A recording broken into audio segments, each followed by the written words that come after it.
Comment vous sentir libre de vous montrer tel que vous êtes? Que ce soit dans votre business pour pouvoir poster sur les réseaux et attirer des clients alignés, que ce soit dans votre relation pour laisser tomber ce masque que peut-être vous portez et de pouvoir vraiment construire une relation ultra épanouissante où vous vous sentez pleinement vue, pleinement comprise et où vous pouvez être vraiment 100% vous-même. Aujourd'hui, j'accueille Julie Heinrich, qui est cake designer et marketeuse pour les entrepreneurs food qui veulent développer leur business et devenir des références. Donc, elle est maintenant coach et elle va nous rejoindre immédiatement. Donc, aujourd'hui, dans ce live, on va vraiment vous parler de cette peur d'être vue que vous pouvez avoir quand vous postez, justement. Et Julie, qui est justement coach pour les entrepreneurs food, va pouvoir te présenter rapidement et vous dire, voilà, comment est-ce que elle a vécu cette façon de se montrer et d'oser se montrer sur les réseaux pour pouvoir tirer des clients absolument incroyables. Bienvenue, Julie. Merci Gaïa pour cette introduction et je suis trop contente d'être sur ce live aujourd'hui. Est-ce que tu veux que je commence directement par, m'introduire un petit peu? Volontiers, comme ça après, je m'introduirai moi un peu de mon expérience, puis après on passera directement aux conseils pour que vous ayez, quand vous partez de ce live, dans une trentaine de minutes, un plan d'action clair pour oser vous montrer. OK, super. Alors du coup, moi j'ai commencé la création de contenu très jeune. Quand j'étais petite, j'adorais filmer des vidéos et même genre avec mes potes, mes amis et tout d'enfance, on faisait, un peu, on avait ouvert une chaîne YouTube, on faisait des vidéos, mais on se montrait, jamais. C'était, juste on se filmait les mains, on faisait, de la pâte Fimo, des créations en pâte Fimo, je sais pas si vous connaissez? Et du coup, j'ai toujours aimé ça et puis, je regardais bien sûr, beaucoup YouTube et je pense que, notre génération, en tout cas chez les filles, on a toujours eu un petit peu ce rêve de devenir des youtubeuses, mais sans vraiment le concrétiser, sans vraiment se dire qu'on va vraiment le faire et tout. Et aussi c'était à une époque où, TikTok avant c'était Musical.ly, je sais pas si vous vous rappelez? Et quand ça s'est sorti, j'ai trop kiffé l'application et là, c'est la première fois où je faisais du contenu, où je me montrais parce que, il y avait des, lip sync, il y avait des tendances, des danses et tout et qu'on faisait avec mes amis et du coup, là, on se montrait. Mais ça restait entre amis, genre nos abonnés, c'était nos amis et il y avait que eux qui voyaient nos contenus. Puis après, c'était plus à la mode, du coup, j'ai désinstallé l'application, puis j'ai plus jamais, vraiment créé du contenu. Et puis après, pendant le covid, comme j'avais beaucoup de temps, je voulais un petit peu reconnecter avec ma passion, se faire de la pâtisserie. Donc, on va dire ma première passion à la base, c'est la pâtisserie. Et du coup, j'ai voulu, apprendre le cake design. Donc le cake design, c'est les layer cakes, c'est, les gros gâteaux, les pièces montées avec beaucoup de décoration et cetera. Et puis, du coup, je me suis dit: «Bah, autant, montrer aux gens». Enfin, je voulais, montrer mes tests, mes recettes et tout. Et donc c'est la première fois où j'ai créé du contenu avec un but, mais juste dans le but de partager et puis à cette époque-là, je me montrais pas encore, je montrais de nouveau ce que je faisais, comme, quand je faisais des vidéos YouTube, avec la pâte Fimo avec mes potes. Et puis, du coup, ça a commencé à bien prendre et tout et puis moi, j'aimais beaucoup faire ça. Et je pense que le covid, enfin le confinement surtout, c'était une bonne période pour le faire parce que, j'avais tout le temps du monde littéralement, donc j'avais le temps de faire, le montage, de filmer. Genre, je pense que je pouvais passer toute la journée à filmer une recette qui aurait normalement pu me prendre juste 1 heure, mais parce que c'était vraiment sympa, à faire et puis j'avais que ça à faire.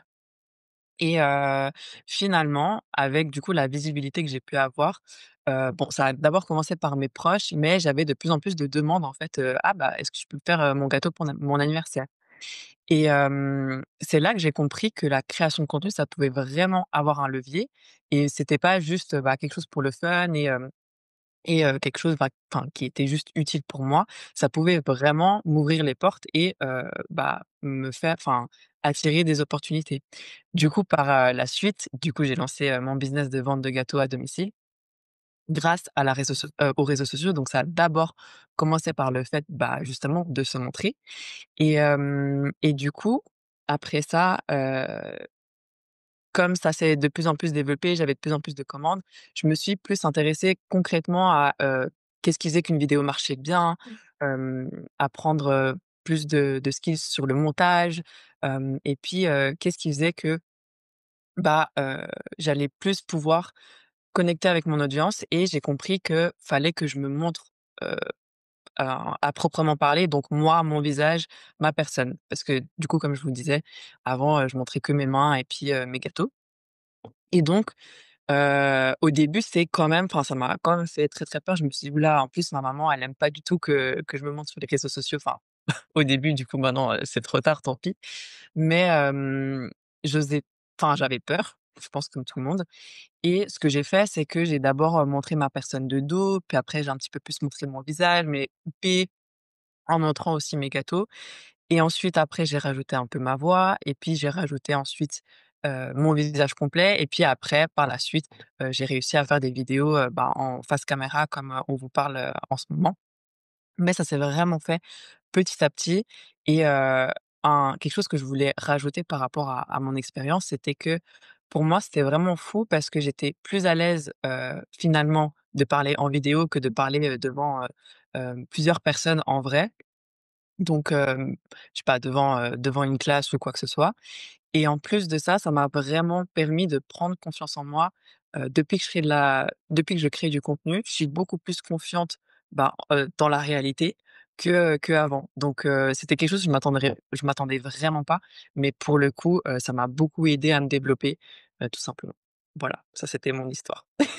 Merci beaucoup et ça résonne pas mal chez moi aussi parce que, bah, d'ailleurs, avec Julie, on s'est rencontrés dans une formation, de copywriting, enfin de marketing et on s'est rendu compte qu'on était quasiment déjà les seules meufs dans la formation, avec que des gars et qu'on était en plus les 2 Suisses et qu'on habitait pas très loin de l'une de chez l'autre et ce qui est marrant, c'est qu'on a justement commencé à poster donc quand Julie, elle a commencé à poster pour, son propre business et moi aussi et personnellement, j'ai eu justement la même chose de me dire: «Ah bah, en fait, là, si quand je commence à poster sur les réseaux, j'ai envie de pouvoir partager certaines opinions qui sont en plus parfois un peu polarisantes parce que je parle de différents hommes-femmes, je parlais justement de relations avec les hommes et c'est pas toujours des sujets qui sont, très, faciles à toucher, qui sont un peu délicats et donc j'ai vraiment cette peur intense que un mes proches, me voient, 2 pire, que ma famille me voie. Vraiment ça c'était la hantise numéro 1, j'ai bloqué tout le monde et surtout que, bah, justement je puisse, en fait être mal comprise, je puisse, qu'il y ait des gens qui puissent me critiquer et en fait, le paradoxe, c'est que c'est exactement ce qui est arrivé.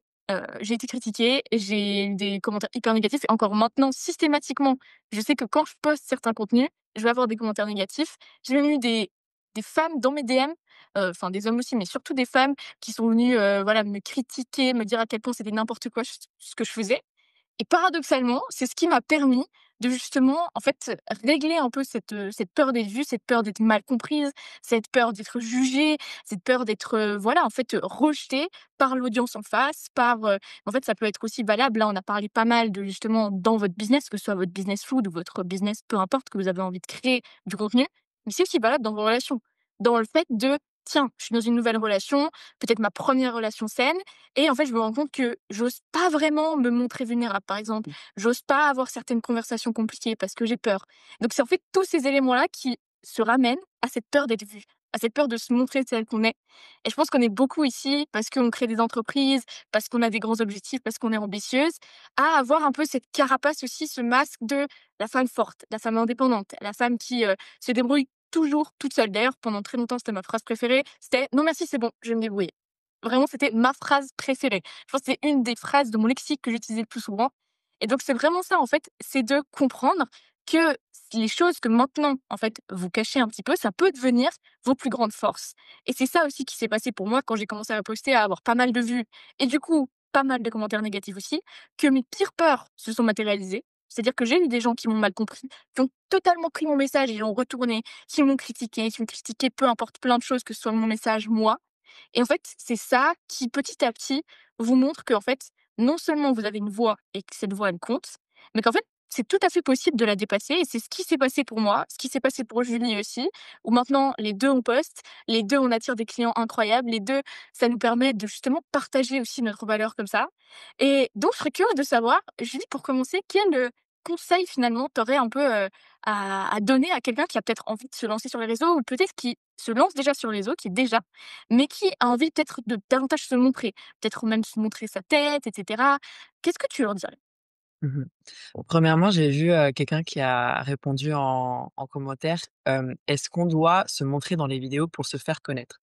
Je pense que on peut voir beaucoup, beaucoup de personnes qui se montrent pas forcément, mais qui se font quand même connaître, mais du coup qui le font d'une autre manière.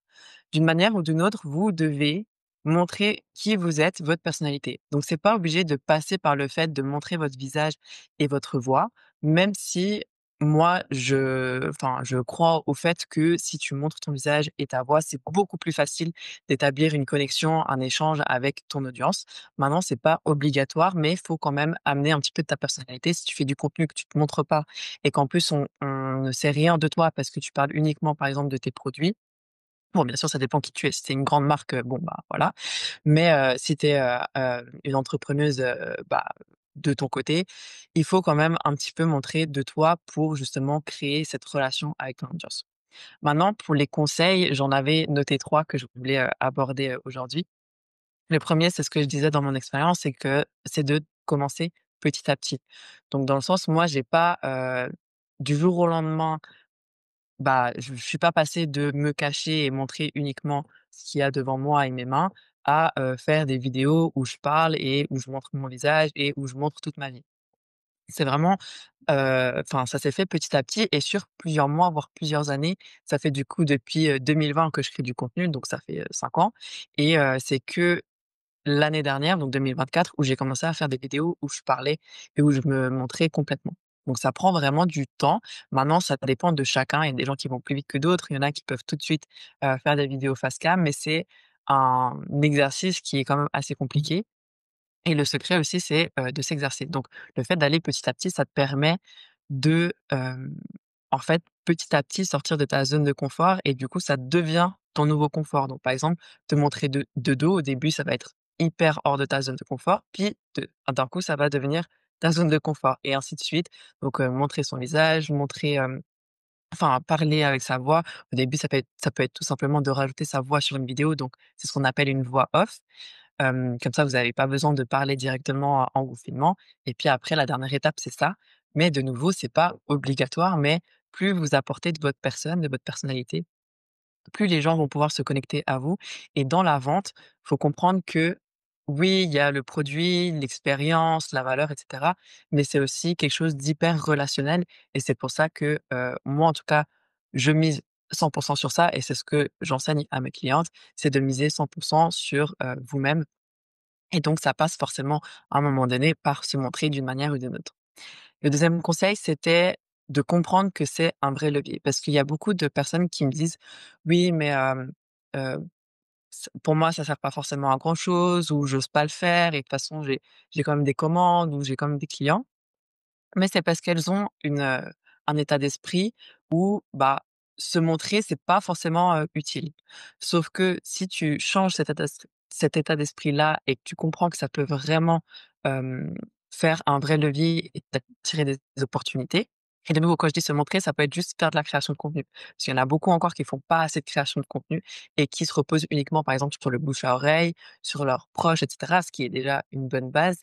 Mais les réseaux sociaux, pour moi, le truc le plus ouf avec ça et la création de contenu et se montrer globalement, on va dire, que ce soit autant physiquement que, dans le monde digital, mais surtout dans le monde digital, le truc fou, c'est que aujourd'hui, on a l'opportunité de pouvoir être visible au monde entier ou ne serait-ce que, dans votre région, dans votre pays, ce qui est déjà beaucoup, beaucoup de personnes, tout simplement avec notre téléphone et ça, c'est quelque chose qu'il y a quelques années en arrière, c'était pas possible. Donc, si on arrive déjà à avoir ce switch-là et se rendre compte que c'est pas une corvée, c'est pas quelque chose qu'on doit faire, c'est pas, un truc, qui est horrible à faire, mais vraiment une opportunité, il faut la saisir. Je pense que déjà ça va vous aider à voir, bah, la le fait de se montrer sous un autre angle et aussi, bah, de nouveau, ce que je vous disais, c'est que ça va vous apporter, beaucoup de visibilité et du coup des opportunités. Même si aujourd'hui vous n'avez pas forcément de projet, si vous n'avez pas forcément de business, mais que voilà, vous dites, «Est-ce que je devrais faire de la création de contenu ou pas?»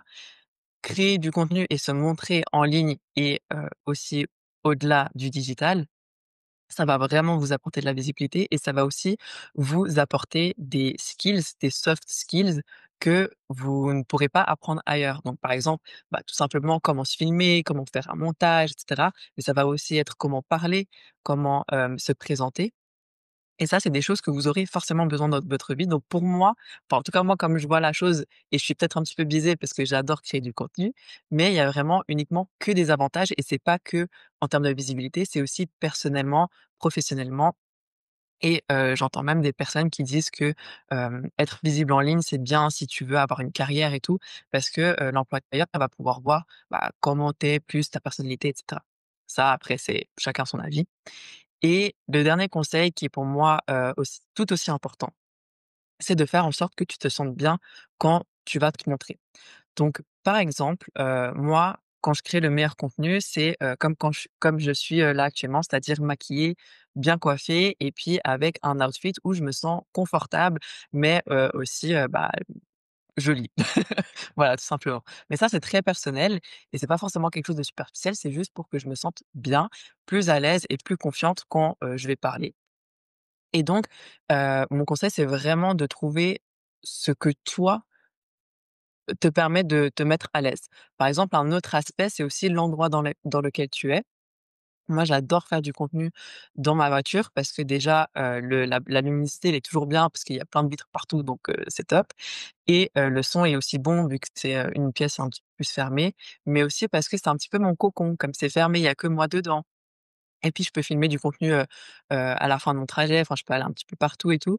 Donc j'aime vraiment filmer du contenu dans ma voiture parce que c'est comme mon petit cocon, mais ça peut être par exemple ta chambre ou ta cuisine si tu as un business food du coup et trouver l'espace où tu te sens le mieux, où tu es le plus confortablement assise. Par exemple là je suis sur mon fauteuil du bureau qui est très confortable. C'est important de penser à tous les autres aspects que juste, poser sa caméra et se filmer. Ça va être tout ce qu'il y a autour pour que vous sentiez le mieux possible quand vous allez créer et du coup paraître plus confiante et petit à petit au début vous allez peut-être, fake enfin, heu, comment on dit? Faire semblant que vous êtes confiante, mais petit à petit ça va venir de nouveau. Ça rejoint mon premier conseil, c'est d'aller petit à petit. Et en plus, là, ça marche super bien avec même, si vous voulez appliquer ça, cette, peur d'être vu et cette fait d'oser être vous-même dans vos relations. Parce que c'est la même chose, quand vous avez envie d'avoir une conversation difficile, ou vous savez que vous devez avoir une conversation difficile avec votre partenaire, avec un collègue, avec votre patron, avec un client, peu importe, ou bien que voilà, vous vous sentez un peu vulnérable, vous avez besoin de demander de l'aide, mais pourtant c'est pas dans vos habitudes. C'est la même chose, c'est de créer justement un environnement autour de vous qui vous fait vous sentir à l'aise et en fait, ça revient parfaitement au point que je voulais vous transmettre aussi, qui est le fait qu'avant de justement prendre un peu entre guillemets ce qui semble être un risque, ça peut être voilà poster, un contenu où on vous voit, ça peut être avoir une conversation difficile, ça peut être demander de l'aide, peu importe. C'est ultra important de pouvoir réguler votre système nerveux et vraiment j'insisterai jamais autant et trop là-dessus parce que c'est fondamental. Si vous êtes complètement, dérégulé dans le sens où vous vous sentez super tendu, vous avez le cœur qui palpite, vous êtes, toute rouge un petit peu et en fait, il y a aucun mot qui sort de votre bouche, ça va être très compliqué de créer du contenu ou d'avoir la conversation difficile ou de vous montrer vulnérable ou peu importe ou de demander quelque chose, d'exprimer un besoin, d'exprimer un désir. C'est pour ça que c'est ultra important d'avoir la capacité et les outils pour pouvoir revenir à un état de calme. C'est-à-dire que vous allez vous sentir gêné, vous allez vous sentir, «Qu'est-ce qui se passe là si je poste, et ma tante me voit, ma mère me voit, mes voisins me voient, mais qu'est-ce qu'ils vont dire en plus? Peut-être qu'ils vont me juger sur, mon apparence, sur, peu importe». Ou alors voilà, si peut-être j'exprime ça à mon partenaire, mais et s'il le rejetait? Et si tout à coup, en fait, il l'acceptait pas et il me disait que ça n'a aucun sens? Il y a toutes ces peurs, elles vont arriver. Il y a ces symptômes physiques, justement, d'avoir le cœur qui palpite un peu plus vite, qui vont aussi arriver. Le point, c'est de pouvoir justement ensuite revenir à un état de calme pour pouvoir quand même s'exprimer, pour pouvoir justement commencer petit à petit, comme elle a dit Julie, à pouvoir, tiens, prendre une petite action de peut-être juste faire une voix off et se dire que on poste ça aujourd'hui et qu'on met pas ça dans ses brouillons et qu'on attend un mois. On fait pas ça. Pendant, je crois 4 mois, j'avais plus de 90 brouillons, enfin 90 brouillons dans mes brouillons Instagram et je les ai jamais postés. Ils sont toujours d'ailleurs dans mes brouillons. Donc c'est pour vous dire que c'est comment dire? Une question de pouvoir revenir à un état de calme et pour ça, je vais vous donner un exercice que vous pouvez utiliser juste avant, soit de poster, soit de vous exprimer sur un sujet qui est un peu sensible, que ce soit à votre partenaire, à un collègue, à un patron, peu importe. C'est l'exercice de respiration 4-6. Simplement d'inspirer sur 4 et d'expirer par le nez sur 6 et de le faire sur, 5-6 cycles jusqu'à ce que vous sentez qu'il y a quelque chose qui se pose et de pendant que vous le faites, Vraiment vous concentrer sur votre respiration. Pas vous concentrer sur: «Oh mon Dieu, mais si, ma mère voit ce post, oh mon Dieu, mais si en fait, j'ai que 2 likes, oh mon Dieu, mais en fait, si, mon partenaire, me rejette». C'est pas se concentrer sur ça, c'est se concentrer sur sa respiration, sur 4 temps inspirer, 6 temps expirer, 5 ou 6 fois, jusqu'à ce que vous sentiez que ça commence à se calmer, pour qu'ensuite justement vous puissiez vraiment le faire et poster ce contenu. Et ça me fait arriver sur un deuxième conseil que je voulais aussi vous donner, c'est que quand vous allez poster, parce que vous allez le faire au final, je sais, chacune de vous ici, vous êtes ambitieuse, vous avez les capacités de le faire, donc vous allez finir par le faire. Ça, c'est certain. Et pour autant, c'est important que quand vous le fassiez, vous preniez le temps de vous célébrer. Et je sais que celles qui sont dans le challenge lock-in de Julie, elles le font tous les jours. Mais c'est ultra important en fait de se célébrer tout simplement parce que ça va donner une indication à votre système nerveux et à votre système global que tiens, en fait, poster, c'est une bonne chose. Non seulement je me célèbre, c'est-à-dire, je sais pas, ce soir je prends un bain, j'écoute une musique que j'aime bien et je fais une petite danse dans ma chambre, ou juste, je sais pas, je m'offre un petit bouquet ou quelque chose. Et en plus, si je suis dans une communauté comme celle de Julie, je me fais célébrer par toutes les autres femmes autour. Pareil pour mes clientes. En fait, ça va vous donner un indicateur de ah tiens, en fait, c'est positif d'oser se montrer sur les réseaux. C'est positif de exprimer vos besoins, d'exprimer vos désirs à votre partenaire, votre collègue, peu importe. Et c'est pour ça que je vous invite vraiment dès en fait non, je vais pas spoiler la fin, mais la prochaine fois que vous postez, j'aimerais vraiment que vous vous célébriez. C'est ultra, ultra important et également que vous teniez comme un petit journal de win. C'est-à-dire qu'en fait, vous notiez: «Tiens, après avoir fait ça, quels sont mes bénéfices?» C'est-à-dire qu'est-ce qui est arrivé? Par exemple, dans ma relation, ah ben tiens, j'ai eu cette conversation difficile, ben maintenant j'ai l'impression qu'il y a beaucoup plus de connexion. Je me sens beaucoup plus comprise. Je me sens beaucoup plus voilà, bah, vue pour qui je suis et pas seulement pour la femme forte, la femme indépendante, l'entrepreneuse ou je ne sais quoi. Ou alors quand je poste un contenu, qu'est-ce qui se passe? Ah tiens, j'ai une nouvelle demande pour une peut-être une nouvelle commande, pour un nouveau client, peu importe et de noter les bénéfices qu'il y a avec ça. Parce que plus en fait vous avez des preuves logiques que dépasser, on va dire, votre seuil de confort, aller faire quelque chose qui est franchement désagréable, franchement inconfortable, parce que un vous l'avez jamais fait et 2 vous prenez le risque. Je vais pas vous dire qu'il y a aucun risque quand vous postez, bon peut-être pas, dans votre business food, mais pour quelqu'un qui aurait envie de poster, quelque chose d'un peu polarisant comme moi je l'ai fait, vous allez avoir des commentaires négatifs. C'est inévitable et en fait, la question, c'est en fait de voir la balance, comme s'il y avait une part de négatif. C'est-à-dire il y a une part de ça demande du travail, ça demande du courage, ça demande le fait de sortir de sa zone de confort comme je lui l'ai dit, ça demande de peut-être se préparer, de prendre du temps dans votre emploi du temps qui est déjà assez chargé, que ce Mmh. soit pour poster du contenu, pour avoir une conversation difficile ou, peu importe d'autre, demander de l'aide. Et donc ça, c'est un peu, on va dire, la balance qui est un peu négative. Et en fait, on veut trouver quels sont les bénéfices. Quels sont, voilà, en fait, voilà, peut-être j'ai eu un nouveau client, je sens plus de connexion dans ma relation, je me sens vraiment comprise, je me sens moi-même. Je me sens comme si j'avais plus besoin de porter constamment ce masque de cette femme forte et tout. Et en fait, de voir que petit à petit, le but, c'est qu'on construise suffisamment de preuves pour que le côté positif de bénéfice, il pèse plus lourd que le côté, on va dire, désagréable de devoir poster, même quand on n'a pas envie, même quand on n'a pas le temps, même quand on a 3 enfants desquels on doit s'occuper et qu'on a encore, 2 postes à faire pour la journée ou que voilà, on a envie d'avoir cette conversation difficile mais que, bah, ça fait peur parce qu'on ne sait pas ce qui va se passer ensuite et c'est normal. Donc de vraiment, en fait, construire comme un j'allais dire un testament, mais c'est pas du tout ça. En tout cas, un livre de preuves que c'est positif de justement faire ces nouvelles actions, oser se montrer. Ultra, ultra important. Et la dernière chose que je voulais vous partager et que j'aurais peut-être dû mettre en premier, c'est celle de comprendre en fait d'où vient peut-être cette peur un peu des début. Parce que très souvent, ça vient pas que de nous. Ce que j'entends par là, c'est qu'on a tous grandi dans certains environnements familiaux, voilà, à l'école, éducatifs. Donc on a certaines normes qui nous sont, transmises, on a certaines règles qu'on a apprises. Donc voilà, Julie, tu parlais, de ta maman qui aurait pas été très contente de voir que tu postes sur les réseaux. Chez moi, c'est pareil. D'ailleurs, je sais même pas si elle est tellement au courant, mais bref, peu importe. Parce que voilà, il y a cette, norme de non, on se montre pas, ça peut avoir des effets négatifs. On a vu aussi peut-être des scandales sur les réseaux ou bien peu importe ou alors dans vos relations. Vous avez vu peut-être certaines de vos amies essayer de se montrer vulnérables vis-à-vis de leur partenaire et en fait, le partenaire réagit hyper mal et finalement, je sais pas, par exemple, il y a une rupture qui se crée de ça et donc tout à coup, ça fait que vous avez extrêmement peur de prendre et de faire la même chose parce que vous appréhendez que vous ayez le même résultat. Donc en fait, le but, c'est avant que soit vous postiez un contenu, soit, vous voilà, vous ayez une conversation difficile ou que vous osiez vous montrer vulnérable, avant juste de le faire. Vous avez probablement des petites voix dans votre tête de: «Non mais fais pas ça, attends, mais s'il se passe ceci, cela, non mais en fait, c'est pas une bonne idée». Et la question que j'ai envie que vous vous posiez la prochaine fois que vous le faites, c'est en fait ces voix-là que vous avez un petit peu, c'est la voix de qui? Et vous allez vous rendre compte que très souvent, en fait, c'est la voix de quelqu'un que vous connaissez assez bien ou alors vous arrivez à pointer d'où ça vient. D'où ça vient ça? C'est un professeur que vous avez eu et qui vous a toujours dit: «Non mais reste tranquille, tais-toi, reste à ta place et cetera, fais pas trop de bruit, arrête de te montrer comme étant, la plus forte, arrête de te la péter». Ça peut être un parent, ça peut être une amie, ça peut être peu importe et en fait de remarquer, tiens, en fait, ça vient pas que de vous. Donc c'est aussi toute une influence extérieure et c'est pas mal, enfin, c'est aussi peut-être ce qui vous a protégé à un moment donné, mais de remarquer du coup que à partir de maintenant, vous décidez que vous faites pour vous et du coup, vous ne faites pas en fonction de tous les organismes, toutes les personnes qui peut-être un jour ou l'autre vous ont influencé là-dessus. Peut-être que ça vous a protégé encore une fois. Heureusement que peut-être à 5 ans, vous êtes pas mis sur TikTok à faire des vidéos, bizarres. C'est peut-être tant mieux pour vous. Mais peut-être que maintenant, à 35, vous avez envie de développer votre business food, vous avez envie d'avoir des relations qui soient ultra épanouissantes et pour ça, vous savez que vous avez besoin de vous montrer. Donc vraiment, en fait, de voir et de vous rappeler pourquoi vous faites.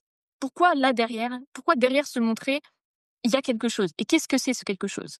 C'est peut-être avoir plus de clients, c'est peut-être pouvoir, montrer à vos enfants que vous pouvez construire quelque chose et que vous êtes capable de le faire. Que ce soit justement pour construire une relation ultra épanouissante et de changer de modèle parce que peut-être, dans votre, famille, il y a personne qui a eu de relation épanouissante. Vous êtes la première à casser cette lignée, à vous dire: «Non, à partir de maintenant, je décide que je veux avoir des relations incroyables». Donc de vous rappeler aussi, avant de poster, pourquoi est-ce que vous faites? Parce que s'il y a pas de raison, effectivement, vous allez pas poster, ça sert à rien. S'il y a pas de raison derrière, vous allez pas faire l'effort de, voilà, vous lever, aller dans un endroit, où vous vous sentez bien, vous maquiller, vous coiffer, machin, mettre la caméra, la lumière, parler, monter. Vous allez pas le faire, ça sert à rien s'il y a pas de raison derrière.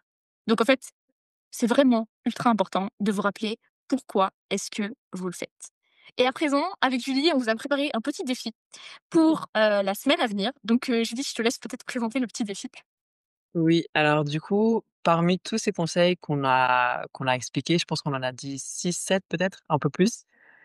Le but, ça va être que la prochaine fois que soit si tu as un business food et du coup je m'adresse directement à toi vu que c'est mon cœur de métier, la prochaine fois que tu veux créer du contenu et sortir de ta zone de confort, essaye d'appliquer au moins, 1 ou 3 de ces conseils-là. Mais si ça peut être, par exemple, avec ton partenaire, bon alors je vais pas trop m'avancer là-dessus parce que moi du coup c'est pas trop mon mais la prochaine fois que tu as, cette peur justement de faire quelque chose qui, va te faire, te sentir vulnérable, d'appliquer un de ces conseils ou 3 de ces conseils pour que tu puisses vraiment aller plus loin. Je pense que le plus important, c'est ce que, Gaïa a dit parce que moi, j'ai donné beaucoup de conseils tangibles, on va dire, au moment même de l'action. Mais c'est vrai que tout le processus, en fait, avant de faire l'action est tout aussi important et même plus important, surtout si tu es dans cette phase où, tu t'es jamais vraiment montré. Donc la respiration enfin moi, en tout cas, si, je m'étais jamais montrée avant et que je voulais le faire, par exemple, sur les réseaux sociaux, je pense que j'appliquerais le conseil sur, l'exercice 4-6, celui de voir et de faire la balance, avantages enfin, bénéfices et points, négatifs et puis ensuite de me célébrer donc de me dire: «OK, là je vais faire, ma première vidéo où je me montre et je mets ma voix. Après je vais, aller, sortir et aller m'acheter une crêpe», ou un truc comme ça. Moi ça me suffit pour me célébrer, j'aime bien les crêpes donc voilà. Mais je pense que c'est hyper important d'avoir le processus avant et après et puis, bah, si, tu veux, faire en sorte que tu sois plus à l'aise pendant, bah, tout ce que j'ai dit pourra aussi t'aider et puis je voulais terminer par remercier Gaïa de m'avoir proposé de parler, à ce sujet. Je pense que c'est un sujet hyper important que, beaucoup, beaucoup de monde devrait, connaître. Parce que oui, c'est bien, de faire les choses en ayant peur, d'oser nanani nanana, mais en fait, comment on peut le faire et comment on peut, sortir de sa zone de confort? Là, on parle vraiment de la zone de génie de Gaïa que moi j'ai un petit peu moins, mais je pense que ça peut bénéficier à tout le monde, surtout à mon audience et du coup, je voulais vraiment te remercier pour cette opportunité. Merci à toi, Julie. Vraiment, je pense que tu as donné plein de conseils aussi. Je pense que c'est important d'avoir ce côté tangible, de sur le moment, en fait, savoir exactement, tiens, ce que je vais faire, c'est me lever, me maquiller, me coiffer, me poser, allumer ma caméra, Voilà, parce qu'en fait, si on n'a pas les steps, on se sent perdu, on se dit: «Non, non, en fait, je sais pas comment faire». Donc là, en fait, il y a vous avez zéro excuse. Personne là qui a regardé le live, vous avez zéro excuse parce que vous avez autant la partie avant de, voilà, comprendre pourquoi vous le faites, de voir les bénéfices, de pouvoir faire cette balance, de pouvoir réguler votre système nerveux et aussi tous les points concrets et ultra tangibles de si vous voulez créer du contenu. Évidemment, ça s'applique peut-être un petit peu moins si vous voulez, voilà, avoir une conversation difficile ou, vous montrer un peu plus vulnérable, demander de l'aide. Mais pour autant, je sais que vous êtes créative et que vous allez réussir à pouvoir transférer un peu peut-être les conseils que Julie a donnés pour les business food à votre propre situation. Et vraiment, je te remercie Julie de tous ces conseils, de ta présence aussi. Et franchement, c'est toujours un plaisir de pouvoir discuter avec toi. Vous retrouverez l'épisode enregistré, donc soit sur Instagram, vous les trouverez probablement aussi sur les autres plateformes. Et je vous invite à aller sur Julie si justement vous avez besoin de conseils plus tangibles pour poster. Évidemment, elle s'adresse un peu plus au business food, mais en attendant, tous ces autres conseils sont ultra, ultra pertinents si justement vous voulez vous lancer et oser vraiment être vu. Merci beaucoup. Merci à toi.